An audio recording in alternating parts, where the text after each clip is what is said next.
नमस्कार दोस्तों, आप सभी लोगों का हमारे YouTube चैनल पर बहुत बहुत स्वागत है। प्रिय दर्शकों, आज हम आप लोग को बृहस्पतिवार व्रत कथा बताएंगे। अगर आप लोग उससे पहले अगर बृहस्पतिवार व्रत कितना करना चाहिए, व्रत में हमें क्या खाना चाहिए, क्या नहीं खाना चाहिए, हमें कितना व्रत रहना चाहिए और किस प्रकार हमें हवन या उद्यापन करना चाहिए, इस सब की वीडियो मैंने 2 वीडियो बना करके वो YouTube पे डाल दिया है। उसका लिंक मैंने इस वीडियो के डिस्क्रिप्शन बॉक्स में दे दिया है। आप चाहे तो वहाँ से भी जा करके वो दोनों वीडियो संपूर्ण बृहस्पतिवार व्रत के विषय में मैंने उसमें बताया है, आप वहाँ से भी देख सकते हैं। आज हम इस वीडियो में आप लोग को बृहस्पतिवार व्रत कथा सुनाएंगे। तो चलिए हम प्रारंभ करते हैं बृहस्पतिवार व्रत कथा। पूर्व काल में एक बड़ा प्राप्ति राजा राज्य करता था, जो बड़ा ही दानी और ब्राह्मण गुरु देवता था तथा पितरों की पूजा करने वाला था। उसकी साधुता धार्मिकता समस्त देश में प्रसिद्ध हो गई थी। उसके द्वार से कोई याचक निराश होकर नहीं जाता था और वह नित्य देव मंदिर में दर्शन करने जाता था तथा प्रत्येक गुरुवार को वह बृहस्पति भगवान का व्रत रखकर पीले वस्त्र, पीले फल फूल और नैवेद्य आदि से उनकी पूजा करता हुआ दीन दुखियों की सहायता में सर्वदा तल्लीन रहा करता था। परंतु वह जितना ही धार्मिक था, उसकी रानी उतनी ही अधार्मिक और बुद्धिहीन थी। उसके अपने राजा की यह सब बातें और धार्मिक दान पुण्य करना अच्छा नहीं लगता था। वह दिन रात अपने ऐश आराम में लगी रहती और मन माने सब कार्य किया करती थी। दान पुण्य और देवदर्शन तथा दीन दुखियों की सहायता में उसका मन कदापि न लगता था। वह बड़ी ही कृपण थी। वह धर्म कार्य से राजा को भी मना करती थी कि आप यह सब क्यों करते हैं, किंतु वह धार्मिक राजा नियम पूर्वक अपने सब कार्य को किया करता था। इसका यह नतीजा था कि राजा की धर्मशीलता से उस रानी का भी कोई अनिष्ट नहीं होता था और सारी प्रजा सुख से अपने अपने घरों में निवास करती थी। एक दिन राजा जब वन में शिकार को चला गया और रानी अपने दासियों सहित घर पर निवास करती थी, तब संयोगवश उसी दिन वहां एक साधु का वेश धारण किए हुए बृहस्पति जी राजा के द्वार पर भिक्षा मांगने के आ पहुँचे। उन्होंने राजा द्वार पर आकर के राजा की जय मनाई और भिक्षा की याचना की। राजा तो घर पर था नहीं। रानी ने कहा, हे साधु जाइए, इस समय राजा यहाँ नहीं है। जो भिक्षा और दान देते हैं बिना उनके कौन देगा। साधु महाराज ने कहा, रानी जी आप तो विद्वान ही हैं, मुझे भिक्षुक को कुछ भिक्षा देने में आप भी तो समर्थ है। रानी ने कहा, महाराज मैं इस तरह के झंझटों में नहीं पड़ना चाहती। इस दान पुण्य से मैं तो बहुत घबरा गई हूँ। व्यर्थ एक पवाड़ा खड़ा रहता है, फिर मुझे गृह के कामों में ही आवश्यकता नहीं मिलता। यह सब काम राजा साहब ही करते हैं, उन्हीं के लिए योग्य है। परंतु मैं समझती हूँ कि इस धनी से तो निर्धन ही रहना अच्छा है, क्योंकि यह सब बहुत सा खबेड़ा तो नहीं करना होगा। क्या आप कोई ऐसा उपाय जानते हैं जिससे यह धन नहीं रहे और मुझे शांति और चैन मिले? यदि आप जानते हो तो बतलावे। बृहस्पति भगवान ही तो वहाँ साधु बनकर आए थे। उन्होंने कहा, यह तुम क्या कह रही हो? भला इस संसार में कोई दुखी होगा जो ऐसा बात सोचता होगा? हे देवी, इन दोनों बातों की तो सभी को चाहना रहती है, चाहे कोई धर्मात्मा हो या अधर्मी, सभी धन की इच्छा करते हैं। इस धन की महिमा को तो मैं क्या कहूँ। ऋषि धर्मात्मा और अधर्मी सभी को धन की सब प्रकार से आवश्यकता पड़ती है। यदि तुमको भगवान ने धन दिया है तो तुम उसका सदुपयोग करो। महात्मा कबीर ने कहा है, भूखे को भोजन, नंगे को चीर और प्यासे को नीर, इतना बांटो सत्य कबीर। तुम्हारे पास धन है तो भूखे मनुष्य को भोजन करवाओ, पौसरे बैठवाओ, जिनके वस्त्र न हो उन्हें वस्त्र दो। इस प्रकार अन्न, वस्त्र और जल का दान करो। धर्मशाला बनवाओ, तालाब, तलैया, कुआं और बाग बगीचे बनवाओ। आम, औला आदि के वृक्ष लगवाओ और यज्ञ करो। साधु ब्राह्मणों को भोजन जिमाओ। जिनके पास धन नहीं हो उनकी सहायता करो, उनकी कुंवार कन्याओं का ब्याह कराओ। इस प्रकार कितने ही दया, धर्म आदि के कार्य हैं जिन्हें तुम कर सकती हो। यह क्या कहना है कि सब धन नष्ट हो जावे और मैं चैन की सांस लूं? मैं तो सर्वप्रथम आपको यही कहूंगा कि आप इस प्रकार के कर्मों से अपने कुल और नाम को उज्जवल कर लो, इस जन्म में सार्थक कर लो। मनुष्य के अच्छे कर्म ही उसके लोक परलोक में सहायक होते हैं और अंत में जब वह शरीर त्यागता है तब स्वर्ग को जाता है। वहाँ उसे नाना प्रकार के सुखों की प्राप्ति होती है। परंतु साधु महात्मा की इस बात का उस रानी पर कोई प्रभाव नहीं पड़ा। उसने कहा, नहीं महाराज, मुझे इतना धन नहीं चाहिए जिससे मैं इतना यत्न करके उठाऊं और रखूं तथा उसे फिर दान दे डालूं। और आपने जो कहा इतना पाखंड करूं, मुझे तो यूं ही समय नहीं मिलता और सारा समय इसी में नष्ट हो जाता है। महात्मा ने फिर कहा, हे देवी, बड़े दुख की बात है जो तुम अपने मन में ऐसा विचार प्रकट करती हो। अच्छा, यदि तुम्हारी यही इच्छा है तो सुनो, अब मैं तुम्हें जैसा युक्ति बतलाता हूँ तुम वैसा ही करो, इससे तुम्हारी इच्छा पूर्ण हो जाएगी। बृहस्पतिवार के दिन तुम अपने घर को लिपवा दिया करो। स्नान करने से पहले अपने सिर के बालों को अच्छी तरह से धो करके तब स्नान किया करो। तुम्हारा राजा बृहस्पतिवार के दिन बाल बनवाया करे और भोजन में मांस मदिरा का सेवन किया करो तथा धोबी को बुला करके वस्त्र धोने को दिया करो।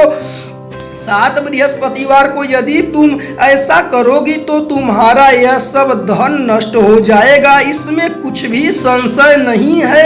यह कहकर वह राजा महात्मा तो चले गए और रानी ने उस बात को अपने मन में रख लिया। उसने बृहस्पतिवार के दिन वैसा ही किया।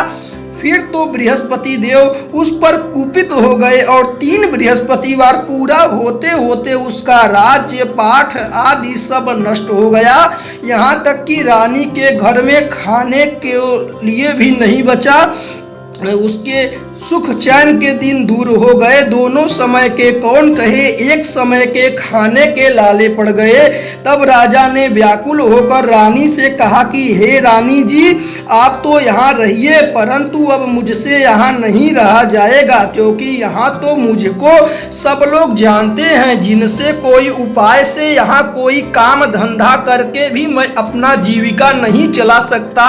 इसलिए किसी दूर देश में जाऊंगा जहाँ मैं खाने पीने का कोई धंधा नौकरी करके अपने दिन व्यतीत करूंगा। कहा है कि देश चोरी परदेश भिक्षा। शास्त्र में कहा है कि दूर चले जाने पर मनुष्य की दुदिना दूर हो जाती है, परदेश में भिक्षा मिलेगा। यह कहकर राजा ने घर छोड़ दिया और दूर प्रदेश में चला गया। परंतु वहां से भी कुछ अच्छी बुद्धि प्राप्त न हुई तो वह वन में जाकर के लकड़ियां काट करके शहर में ले जाकर बेचता और उससे कुछ मिल जाता। उसी को लेकर वह किसी प्रकार से अपना पेट पालन कर लेता। इधर रानी भी अपने घर में पड़े पड़े उपवास करती, कपड़े फटे लत्ते फटे हाल पड़ी रहती। किसी दिन इधर उधर से कुछ पा जाती तो खा लेती और नहीं तो केवल पानी पीकर सो रहती और मारे भूख के करवट बदल कर रात काट लेती। इस प्रकार उसकी यह दशा हो गई कि उसे कई दिन तक उसे खाने को कुछ भी नहीं मिला और मारे भूख के दम घुटने लगा। तब उसने अपनी एक दासी को बुला करके कहा, तुम हमारी पुरानी दासी हो, इस समय हमारी कुछ इतनी सहायता करो कि हमारी बहन के यहाँ जा करके उनसे हमारा दुख कह करके हमारे लिए कुछ अन्न मांग लाओ।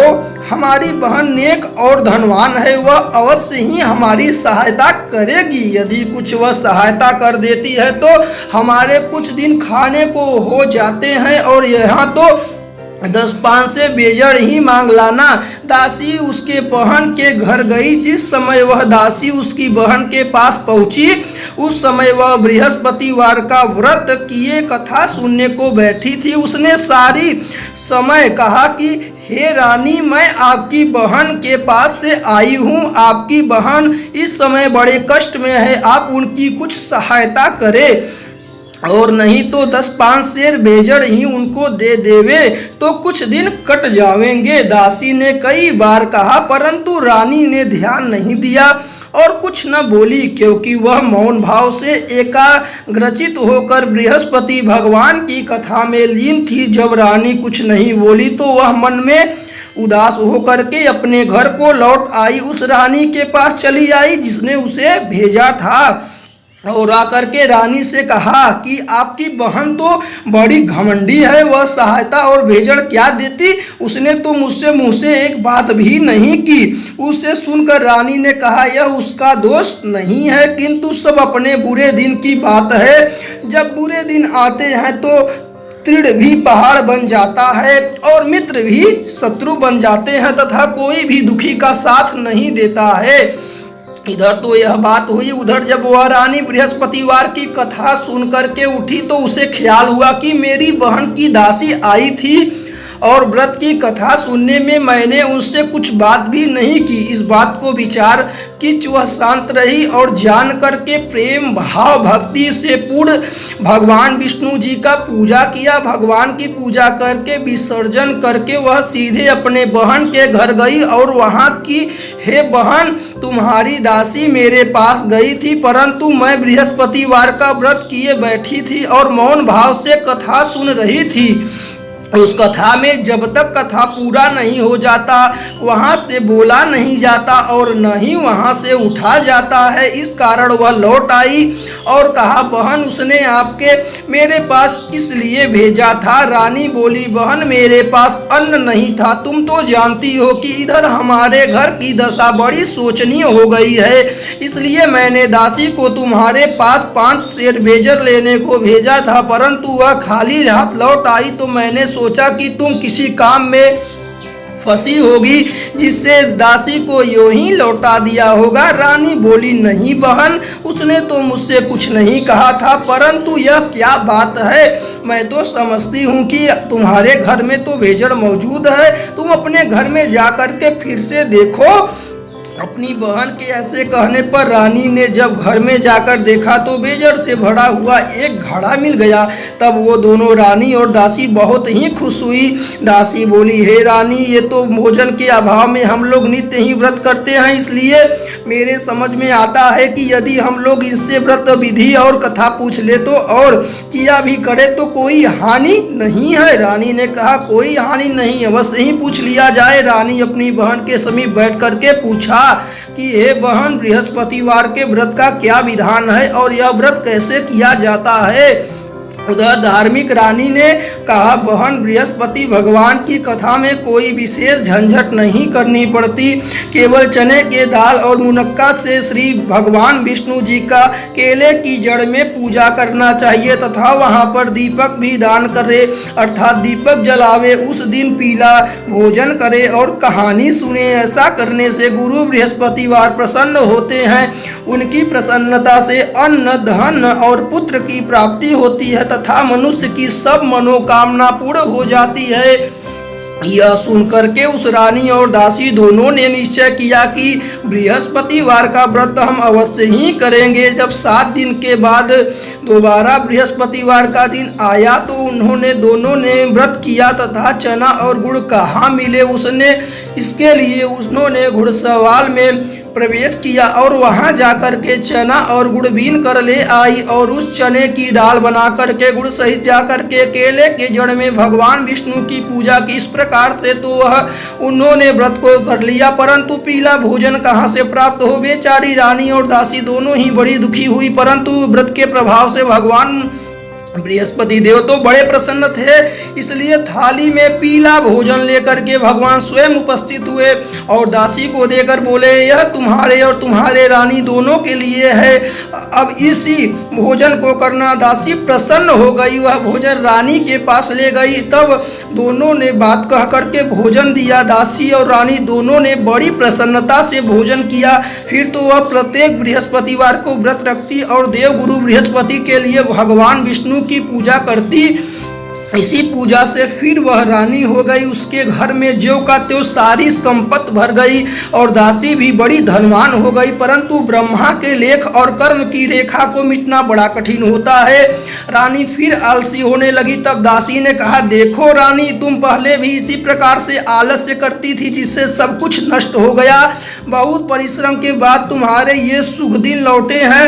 अब फिर वही तुम आलस्य ना करो, 3 जनों को दान देकर सत्य पुण्य कर्म करो, भूखे को भोजन और प्यासे को पानी दो, पैसे बैठवाओ, ब्राह्मणों को दान मान सम्मान दो और भोजन दो। रानी ने फिर सुकर्म किया, उसका ऐश फैल गया। वह अपने पति राजा को चिंता में पड़ गई, राजा कैसे होंगे। उसने गुरु बृहस्पतिवार से राजा के मिलने की प्रार्थना की। भगवान ने रात्रि में राजा को स्वप्न दिया। राजा प्रातः काल होते ही अपने देश को चला गया। मार्ग में उसकी बृहस्पति भगवान से भेंट हो गई। उन्होंने राजा को अपना व्रत करने को कहा। व्रत में चने की दाल, गुड़ और केले के वृक्ष में भगवान विष्णु की पूजा करने को कहा। राजा ने कहा, मैं तो एक लकड़हारे का काम करता हूँ, इतना पैसा कहाँ से पाऊंगा जो यह सब मैं विधि विधान से करूंगा। साधु के वेश में आए बृहस्पति देव ने भगवान ने कहा, अगले बृहस्पतिवार का व्रत करके तो देखो,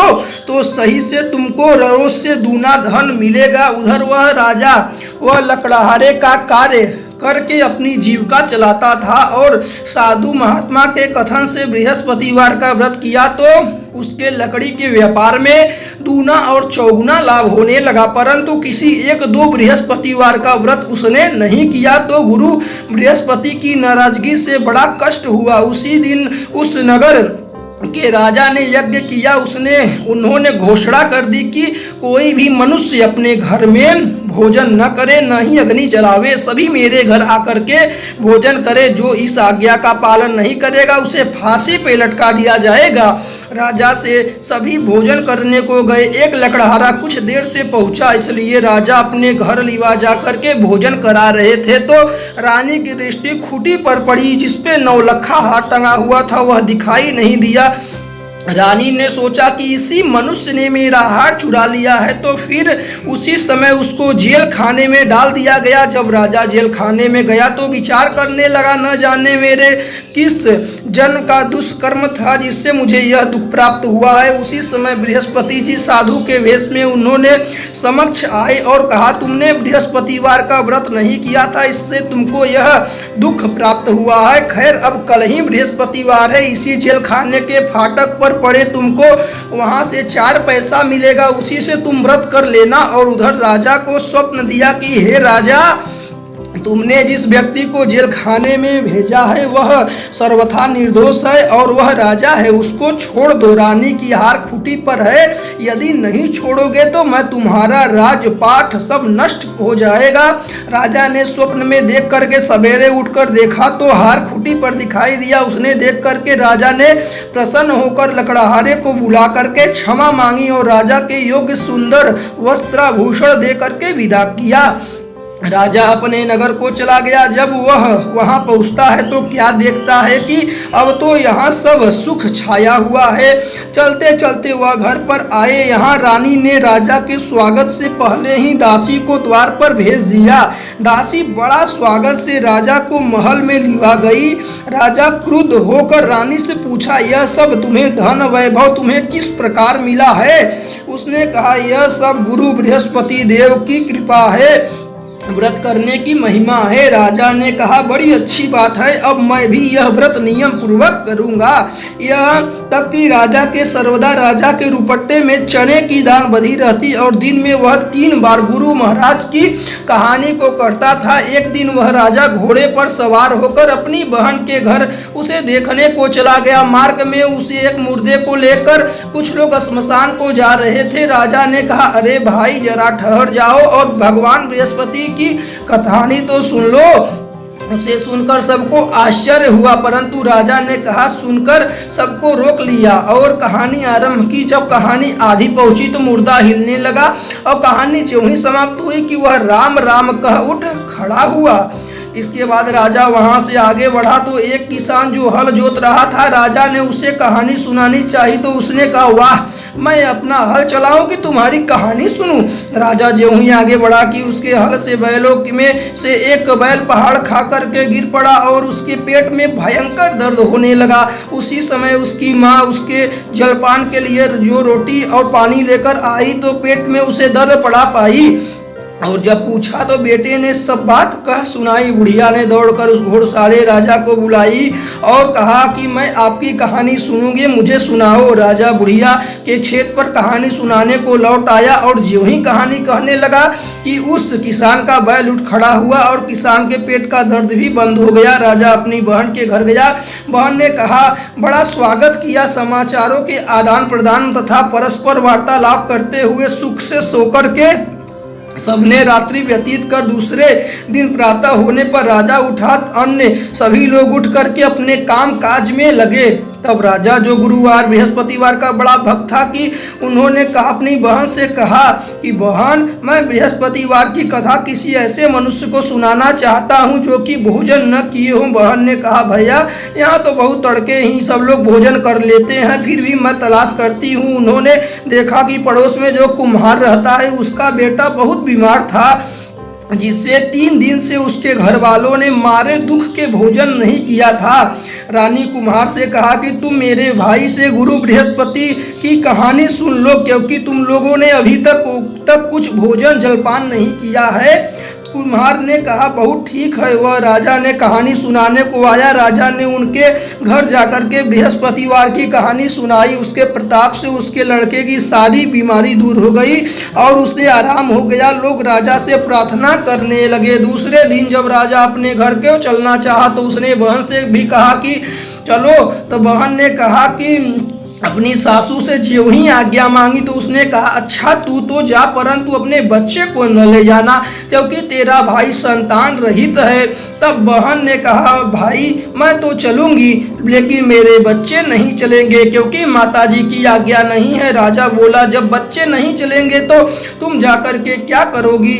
निराश होकर राजा अपने घर को लौट आया और आकर के राजा ने अपनी रानी से कहा कि मैं संतानहीन हूँ, जिससे लोग मुझे परहेज करते हैं। रानी ने कहा घबराइए नहीं, बृहस्पति भगवान की कृपा से हमें भी संतान की प्राप्ति होगी। फिर तो उसी रात में राजा को संतान प्राप्त होने के लिए स्वप्न हुआ और रानी गर्भवती हुई और ठीक 9वें महीने में उसे पुत्र की प्राप्ति हुई। रानी की बहन भी आई और जो लोग उन्हें संतानहीन होने पर घृणा करते थे वे लज्जित हुए और घर आकर खान पान में सम्मिलित होकर राजा रानी को बधाई देने लगे। इस प्रकार बृहस्पतिवार व्रत करने से गुरु बृहस्पति भगवान मनुष्य की सब मनोकामना पूर्ण कर देते हैं। बोलो बृहस्पति भगवान की जय, बोलो बृहस्पति भगवान की जय। प्रिय दर्शकों, यदि आप लोग बृहस्पतिवार व्रत के कथा के विषय में और उसके विषय में संपूर्ण जानकारी चाहते हैं तो मैंने 2 वीडियो बना करके डिस्क्रिप्शन बॉक्स में लिंक दे दिया है, आप वहां से भी देख सकते हैं। अगर आप लोग को वीडियो अच्छा लगा हो तो वीडियो को लाइक करें, शेयर करें। हमारे YouTube वीडियो देखने के लिए आपका बहुत बहुत धन्यवाद। मिलते हैं अगले वीडियो में।